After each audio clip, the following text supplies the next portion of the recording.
You're watching TNT Classic Movies. This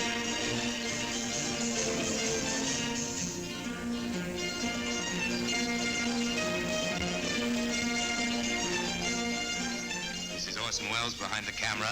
A camera focused for this program on a fairly out-of-the-way and little-known corner of Europe, the land of the Basques. We've placed this camera directly on an international border. Over on that side is the ancient kingdom of Navarre, and there, where the low Pyrenees start ambling down to the sea, is France. It's still pretty heavily guarded up here, and for quite a time after the war in Spain, this border was closed, tight, a sort of miniature iron curtain. At least that was the theory. But in war or peace, old times are new to the people who actually live up here. This border has always been more of a theory than a fact. A theory of the French and Spanish governments, whose vigilant customs officers patrol it. No, the people who live here are neither French nor Spanish. They're Basques. And the rise and fall of other republics, other kingdoms, has never made them forget it, that they're Basques. And that Basques are what Basques are. Well, what is a Basque? All we know for sure is what a Basque is not. Besides not being French or Spanish, a Basque is not Mediterranean, Alpine, Magyar, Celtic, Germanic, Semitic, nor Scandinavian. He isn't even Aryan.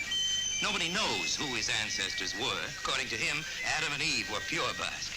And it's true that his position is something like the Red Indians in America. He's an aboriginal. In Europe before the other Europeans came along.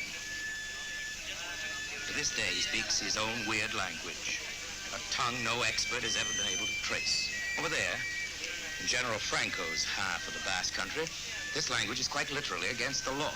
It's treason to speak it in Spain, so of course, since Basques will be Basques, their language is spoken just a little bit more on the Spanish side.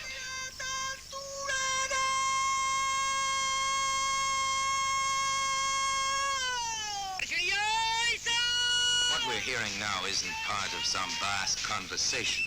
It isn't a war whoop. It's a sort of call. A signal sung from France to Spain. It has to do with pigeons. There they are. Believe it or not, those pigeons are flying directly over the regular smuggling route. They do it every year. Every day, more than 1,000 people smuggle something or other across this border.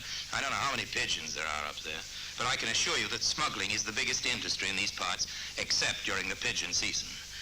These are German and English pigeons, very orderly and methodical pigeons, and they turn up annually at this border, just at this time, just here, where the Basques on both sides, working in perfectly illegal and harmonious cooperation, catch them.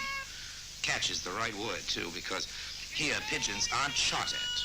The rifle fire is only a sound effect, produced by that long strip of cloth on the pole.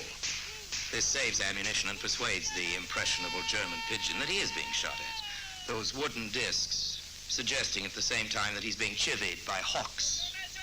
But in fact, he and the rest of his flock are only being rounded up and corralled. A maneuver of the highest intricacy and beauty that begins in France and ends in Spain, where the birds are netted out of the sky like fish.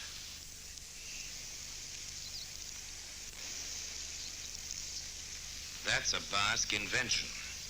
So is whaling. Yes, the fantastic notion that the world's biggest creature could be hunted and harpooned from an open boat was actually dreamed up by the Basque sailors on this coast. Let's not forget the beret either. Every Basque invents the beret all over again when he puts it on. There seems to be no end to the angles, no limit to the variations of individual tilt. Well, we brought our cameras up to this little Basque village high in the mountains where only Basque is spoken. Who should we run into but our friend here, who's just as much an American as a Basque. How many years did you live in America? 23 years. 23 years. What part of the United States? Colorado. Montrose, Colorado. Montrose, Colorado. You liked it there? Yes. You speak very good English. You know, you speak Basque and French, too? What else? I used to speak better when I was over there. I'm forgetting now. You're forgetting. How long have you been here? 15 months. 15 months. You think you'd go back again? Yeah, at least someday. Right. I hope. Well, there's, of course, an explanation for you speaking such good American. People don't realize, I think, that the Basques, who are great sheep herders, and you began as a sheep herder, is that right? are in great demand all over the world, and in many countries there's special quotas for Basques, particularly in America. Now tell us, what do you miss over here that you had over there? I wasn't missing anything, but just in this country, that's all. And tell me, when you're here, what do you miss from Colorado? I miss everything I had over there. Good. When you went to America, you began as a sheep herder, is that right? And most of the people do who come from this country, is that right? Yes. They're sheep herders. They know a lot about it here. That's about all they do. Yes. Over the first few years, anyway. And afterwards, what did you do? Some of them just change their job. First few years, they herd sheep. And you, what did you do? I herd sheep all the time. And then afterwards? Afterwards, I run some of my own. You run some of your own. Yes. But you stayed in America and got into other lines of work, didn't you? Didn't you tell me you were a truck driver? Well, I had a truck. I said my own too. Oh, your own truck? After that, yes. Yes. So you used to get into town a good deal. So doing something for television like this isn't new to you. You've seen television. Oh, yeah, I saw more than once. What did you see in television? Oh, I saw a lot of different things. What did you like? Oh, I like stock best. Yeah. Then I don't care much about rest. No, I can understand that. And why did you come back here? I came back to see my folks, and I like it so much. Yeah. My hometown, so What? Why'd you come back? see my folks, and then I liked my hometown so much, so I stopped here and I stay here about a year now. No, 15 months here. Are you glad you came back? Yes. It's nice country here too, isn't it? Oh, it's beautiful country. Now, why have you been staying here this long? Because I got married. You got married? I did. You did? To a girl here? Yes. Oh, we'd love to meet her, could we? Is she around here somewhere? She's here. Would you ask her to come here? No, this is not right. This is my wife. I'm very glad to meet you. You just can Enchanté. Vous parlez français? Oui, monsieur. Et basque aussi? Can you speak Basque? I wish I could speak Basque. It's very difficult for us to learn it. It is. Did you just meet her now when you came back? No, Your I wife? know her before. You knew her before?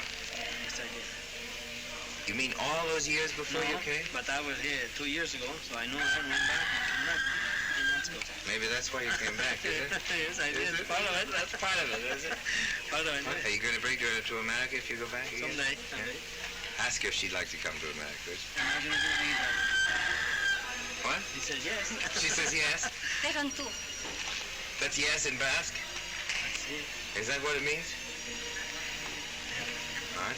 And tell me this. Of all the girls you met in America, it's funny, you lived all those years and never got married in America. No, I Okay. didn't. I didn't have intention to get married then. Yeah? When I saw her, well, Yeah, it changed everything. Then I got ambitious. You got ambitious.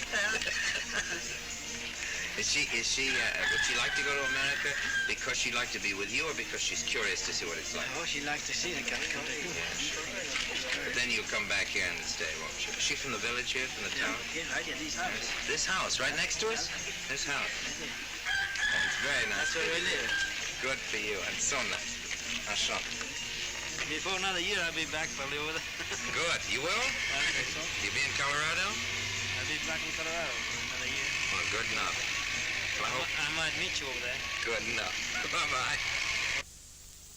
Here we are in the Wurtenbacher's garden, and this is Chris Wurtenbacher, and here's his mother, Lael, who, under the name of Lael Tucker, wrote Lament for Four Virgins, that great bestseller. What are you laughing about? That's your mother's book.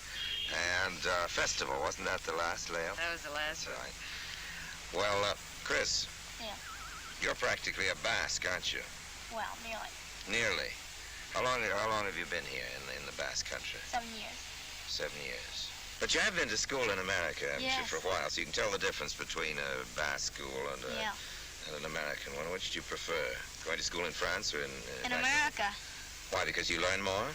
No, it's easier. Yes, well, we do think, don't you agree, Lael, that there is a theory that education and indeed childhood should be associated with fun in America, which isn't shared in Europe. Here, frankly, I think they get a better education, Orson. In this tiny village? In this tiny village, they get the standard better than... Now, Chris went to school, didn't he, a couple of years ago, or for a couple of years, in America? He went to school for 2 years in America, and he loved it, but I'm afraid the reason he loved it particularly was because it was so much easier.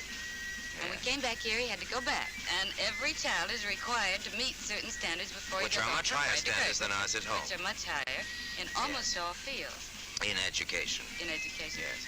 That wasn't why we chose it for them, though. Not just to make them work hard. Not just to make them work hard. That's what we found after we got here. But when we chose it for them, we were really looking for the villages of our own childhood.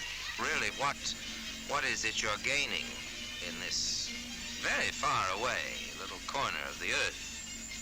A village is a village, and it doesn't make any difference what language it speaks. Of course it doesn't for a child. Not for a child unless you tell them so.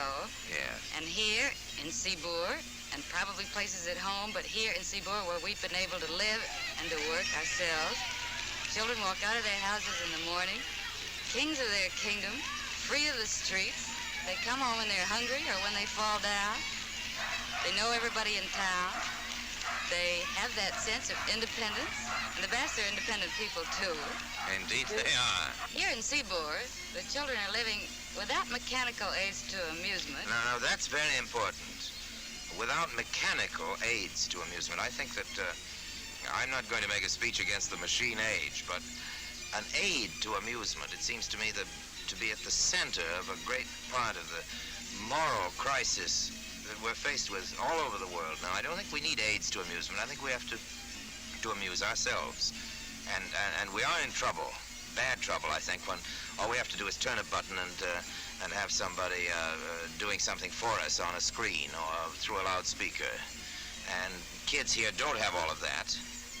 No, they don't. The boys go out with a pull-out in one pocket, a ball in one pocket, and a pocket of marbles. Yes, but of course, I know our friends are going to say they have a ball in their pocket in America or in England, and they have some marbles if they like to play that. But they don't have the